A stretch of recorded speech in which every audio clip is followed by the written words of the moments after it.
Today I want to talk about MAXXXINE, the third film in Ty West's X trilogy. I recently reviewed the previous two, so you can check those out in the description if you're curious. This movie has two stories that it's telling. One is the story of Mia Goth's character MAXXXINE becoming a Hollywood star, and the other is a plot where a mysterious serial killer called the Night Stalker is terrorizing the city, and the two ultimately weave together by the end, obviously.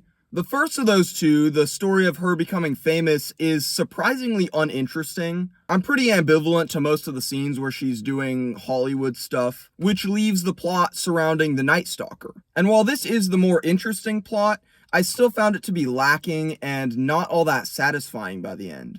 Side note, I also saw the twist coming very early. I think both of these plot lines had a lot of potential, but they weren't executed very well, which brings me to the question of why. Why did I not care for this movie? And there's a lot of little things, but I think the main thing is the characters.